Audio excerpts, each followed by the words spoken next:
at that point, I knew that's what I wanted to do. Nothing else made me feel good. What happened at some point in your life? My freshman year in high school, I got bullied by 8 black girls, and then they ended up beating me up.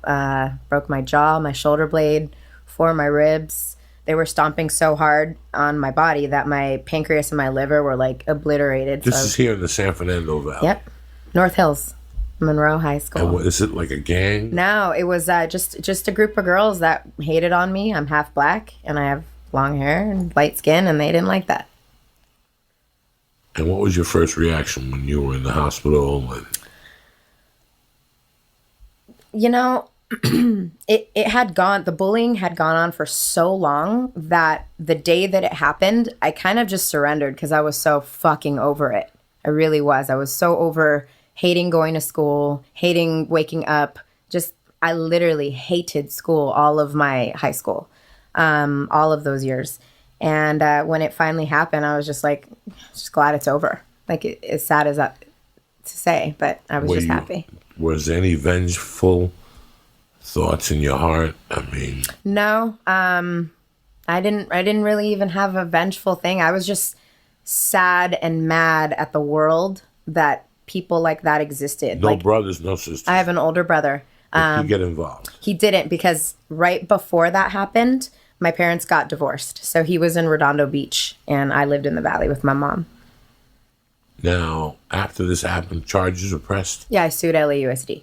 Okay. And the girls were not allowed to stand by you? No, I never went back to that school. I left the school district, then I went to Redondo, and I never saw them again other than the trial and the deposition. And it was just a bad experience all the way around. No, it definitely is. Yeah. Like at a woman's age at that point. Now, still, you're an actress. Nothing's going on. You're still not thinking of taking a fucking Taebo class. No, I took Taebo. Okay, with the black dude. What was his name? Billy Blanks. Okay, so Billy Blanks. Ventura. On Ventura. Okay. So you took this Taebo at this point. Just for exercise, not really thinking. The last thing on my mind was that, oh shit, I need to know how to defend myself. I don't even know why that never happened. I think I was so sad. I was so depressed. Like, literally, I was suicidal. Like, I hated life. I hated my life. And I didn't understand how I was dealt that card. Like, for real? This is my life? Like, my mom got hit by a car, my parents get a divorce, and now I'm getting beat up for something I can't help? Like, dang, this world sucks. I don't want any part of it. The girls that beat you up, were they white, black girls?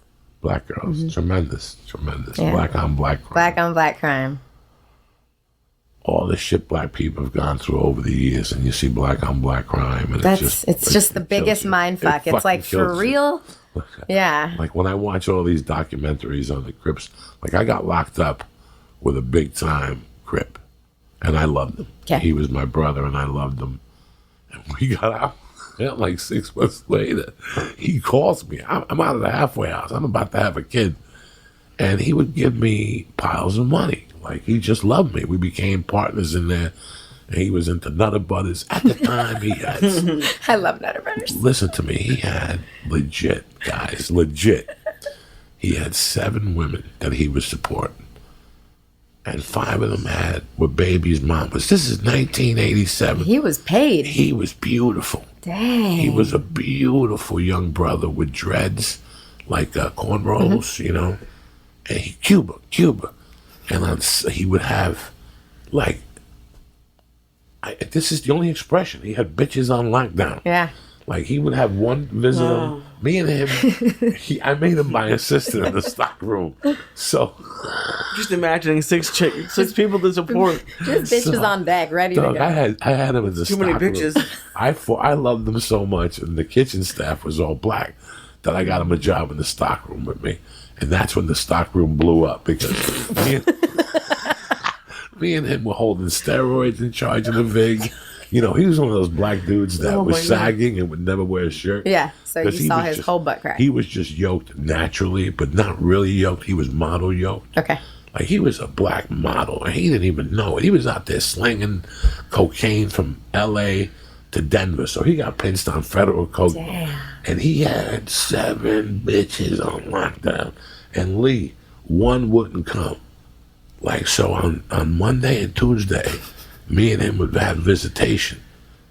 I would make Kathy come from 11 to 1, no panties on, with a dress. And we could eat lunch, and then there was a little window. So I could give her a stab and we'd just look out the window, like at the guards. And then Kathy would leave at 1, and Torrey Powles was his name. God bless his soul. I looked him up. I don't know what happened.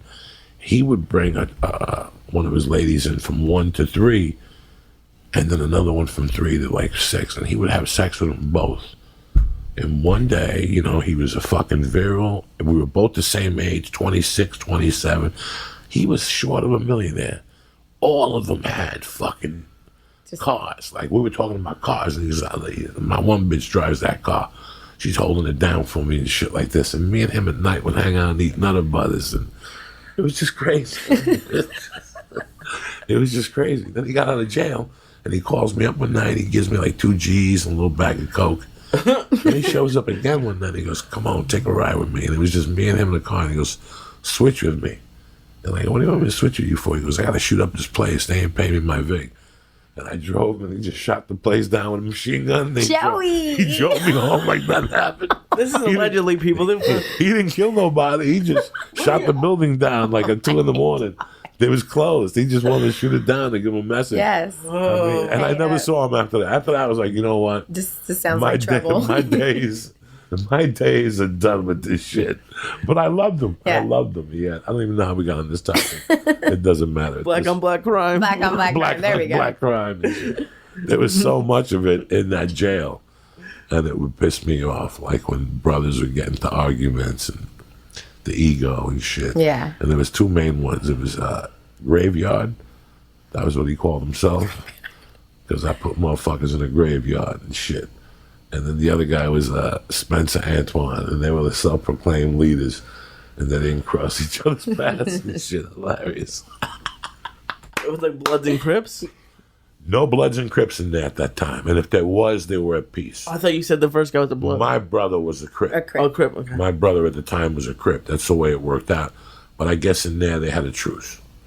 And they would call each other Slavs. That's what the Bloods backwards is Slavs. I don't know. I don't get involved. I just want to eat your food. You know what I'm saying? That's it. I just want to eat your Nutter Butters and talk about Give me women. a Nutter Butter. Yeah. So then you started acting. When did you book your first thing? You said right out of high school. Right out of high school, an independent film. And you just kept going after Yeah, that? I loved it. Playing someone else was always better and easier for me because I had so much self-doubt and hate after what happened and after like my life. I didn't like this. So playing someone else was always easier. We're going in like fucking Marines, you understand me? Welcome to church, motherfucker.